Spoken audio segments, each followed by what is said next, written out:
আজকের গল্প রাঁধুনির অন্তরালে, কলমে অর্পিতা চক্রবর্তী। রান্না আর রাঁধুনি একই মুদ্রার এপিঠ আর ওপিঠ। আসলে যে রান্না করে সেই তো রাঁধুনি। খাওয়ার জন্য রান্না, না রান্নার জন্য খাওয়া, এই উত্তরটা খুবই গোলমেলে। তাই ওই সব প্রশ্নে না যাওয়াই ভালো। শুধু এটুকু বুঝি, পেটে দিলে পিঠে সয়। আমাদের জীবনী শক্তি হলো খাদ্য, আর যারা সেটার যোগান দেন তারাই তো রাঁধুনি। বাঁচতে গেলে অনেক কিছুর সাথে বোঝাপড়া করা যায়, কিন্তু খাদ্যের সাথে নয়। তাই এই লেখা আমি তাদের উৎসর্গ করলাম যারা আমাদের জীবন শক্তির আধার।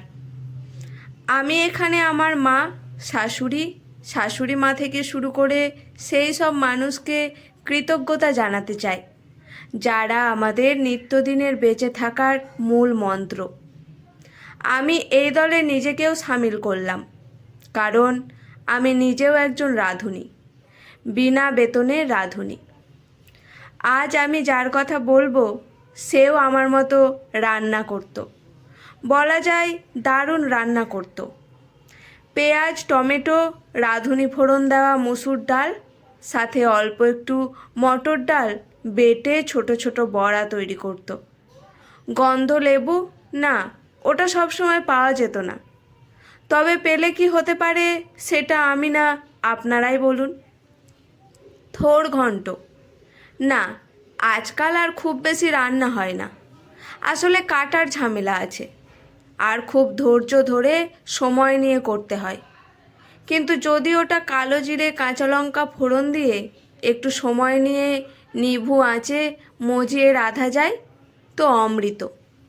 আর একটু বড়া ভেজে তার মধ্যে মিশিয়ে দিলে কেল্লা ফতে। ওপর থেকে একটু ঘি, ব্যাস, আর কোনো কথা হবে না। আমি যার কথা বলছি সে যেমন ভালো রান্না করত, ঠিক তেমনি একজন ভালো মা ও স্ত্রীও ছিলেন। সেই ভোর 5টা থেকে শুরু করে রাতে শুতে যাওয়া অবধি সব কাজ একা হাতে করত। স্বামীর দুটো পয়সা বাঁচাবার জন্য কোনো লোক রাখত না, সবটাই নিজে হাতে করত। যেদিন ঘরে বাজারটা একটু টানে টানে, সেদিনও থাকতো নতুন কিছু চমক। কাঁচা কলার খোসা আছে শুধু, নো প্রবলেম।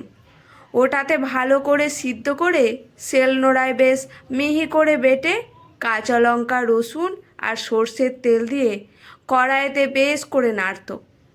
তারপর গরম ভাত ওটা যখন পাতে পড়তো, বলাই বাহুল্য, এ স্বাদের ভাগ হবে না। আমার রাঁধুনি আমিষপদ দারুণ রান্না করত। আসলে টানাটানির সংসার ছিল তার। মাসে একবার মাংস রান্না হতো। ডিমটা অবশ্য মাঝে মধ্যে হতো। 500 গ্রাম মাংস, পেট 3টে, তাই ঝোল আলুটা একটু বেশি লাগতো। ওই কষাতে কুলোনো যেত না, কিন্তু সেই ঝোলের স্বাদ আজও ভোলা গেল না। রাতে স্বামী সন্তান পেলেই তার পেট ভরে যেত। বাহানা ছিল অনেক। আসলে দুপুরে মাংসটা একটু বেশি খাওয়া হয়ে গেছে, তাই রাতে শুধু ঝোল আলু হলেই ভালো। ডিমের ইতিহাসটাও প্রায় একই রকম, 3টে ডিম, কিন্তু ঝোল আলু পর্যাপ্ত। মাংসের পর একটু চাটনি মন্দ লাগে না, কিন্তু সংসারে চিনির বরাদ্দ কম, তাই অগত্যা অপেক্ষা ঠাকুরের প্রসাদ, নকুলদানা আর মিছরির। ওটা পুজোর পর অল্প একটু খেয়ে রেখে দেওয়া হতো চাটনির জন্য। কখনো টমেটো, খেজুর, আমসত্ত্ব, আবার কখনো কাঁচা আম, আবার মাঝে মধ্যে আমড়া, জলপাই নিজেদের জায়গা করে নিত। সর্ষে ফোড়ন দিয়ে সাতলানো, তারপর ভালো করে ফুটিয়ে নামাবার সময় ওপর থেকে একটু ভাজা মশলা ছড়িয়ে দেওয়া, ব্যাস অমৃত। আমার রাঁধুনি পুলি পিঠেতে ওস্তাদ ছিল।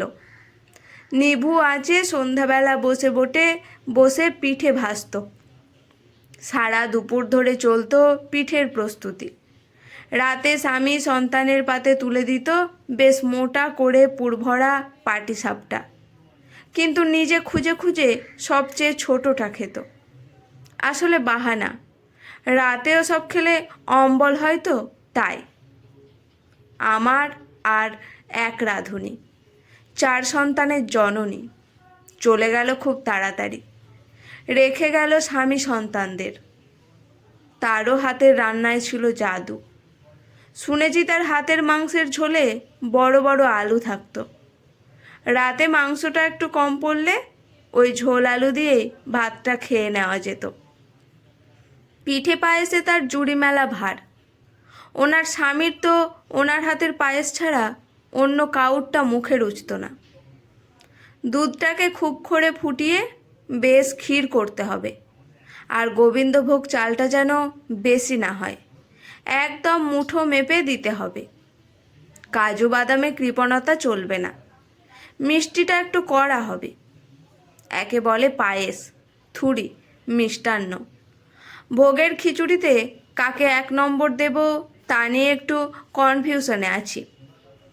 একজন লক্ষ্মী পুজোর খিচুড়ি আর একজন কালী পুজোর খিচুড়ি রান্না করত, দুটোই সুপারহিট।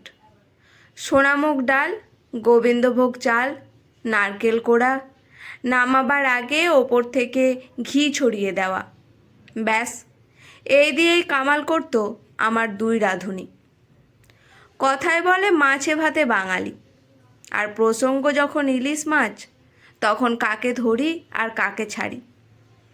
কখনো বেগুন, কাঁচা লঙ্কা, কালো জিরে দিয়ে পাতলা ঝোল, আবার কখনো সর্ষে বাটা দিয়ে মাখা মাখা, ওপর থেকে ছড়িয়ে দেওয়া কাঁচা সর্ষের তেলের গন্ধ। আর কি লাগে। আমার এই 2 রাঁধুনির ছিল একটা সুখের সংসার। এরা নিজেদের কথা কখনো ভাবতো না। সারাদিন স্বামী সন্তান নিয়েই চলতো এদের জীবনচক্র। সেই কাক ভোরে উঠে বাসি কাজ সেরে লেগে পড়ত। সকালের চা, তারপর ধোয়া ওঠা ঝোল ভাত। বাড়ি থেকে বেরোবার আগে সবাই যেন হাসি মুখে বেরোয়, এই নিয়েই চলতো ওদের জীবন। সবাই বেরিয়ে গেলেও ছুটি নেই। চারিদিকে ছড়িয়ে ছিটিয়ে থাকা কাজগুলো সেরে শুরু হতো দুপুরের রান্না। দুপুরে একটু গড়ান দিল কি দিল না, সবার ফেরার পালা। আবার চা, তারপর সন্ধেবেলা মুড়ি মাখা, কোনোদিন একটু চিড়ে ভাজা, ওপর থেকে ছড়ানো থাকতো চীনাবাদাম। এরপর আসতো রাতের রুটি তরকারি, নয়তো ভাত। বিশ্রামের অবকাশটুকু নেই। সারাদিনের কাজের চাপে বাদ চলে যেত প্রেসারের ওষুধ, আর যখন মনে পড়তো তখন ক্লান্ত শরীরটা আর উঠতে পারতো না। আসলে বাড়ির সবাই বড় ব্যস্ত, রাঁধুনি তো বেশ সুস্থ। সারাদিন পঞ্চব্যঞ্জন রান্না করছে। শ্বশুর বাড়ি, বাপের বাড়ি, নিজের বাড়ি সব নিয়ে গাড়িটা বেশ ভালোই এগোচ্ছে। তাই কখনো মনে হয়নি গাড়ির ইঞ্জিনটাকে একটু পরীক্ষা করাই। আমার রাঁধুনিও একটু বিশ্রাম চেয়েছিল, পায়নি। কেউ তাকে বলেনি আজ থাক, আজ তোমার ছুটি। বরং উল্টে বলেছে সেদিন সর্ষে বাটা দিয়ে চিংড়ি মাছটা দারুণ হয়েছিল, আরেকদিন খাবো ওটা। সবার ভালোবাসার জোগাড় দিতে দিতে ওদের দেখা হলো না পাহাড়ের সূর্যাস্ত, সমুদ্রের সূর্যোদয়। শ্বশুর বাড়ি, বাপের বাড়ি নিয়ে ছিল তাদের ভরা সংসার।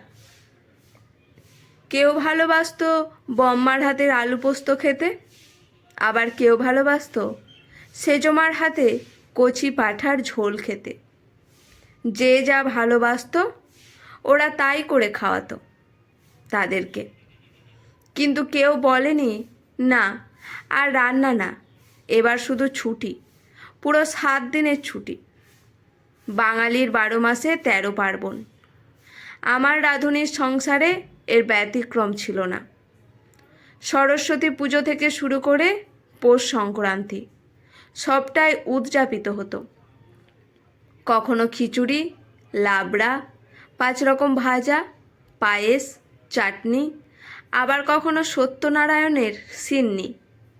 পুজো, পাঠ, উপবাস সব নিয়ে জীবনের গাড়িটা বেশ চলছিল। সকালে দুধ কর্নফ্লেক্স, ওটস বা বাটার টোস্ট এসবের বালাই ছিল না। হাতে গড়া গরম গরম রুটি, সাথে পাতলা আলুর তরকারি দিয়ে শুরু হতো দিন। ছুটির দিনের দাবিটাই ছিল আলাদা। সেদিন চাই ফুলকো লুচি, সাথে একটু কষা কষা আলুর দম, তবে পরোটার অপশনও ছিল। ছুটির দিনেও ছুটি পেত না রাঁধুনি। সবার ছুটি আছে, কিন্তু ওদের নেই। ছুটির দিনে চাপটা একটু বেশি থাকতো ওদের, কিন্তু তাতে কার কি যায় আসে বলুন তো? রাঁধুনির ছুটি হলে তো পেট মানবে না, আর সারা সপ্তাহে তো তেমন চাপ নেই, যত চাপ ওই ছুটির দিনে।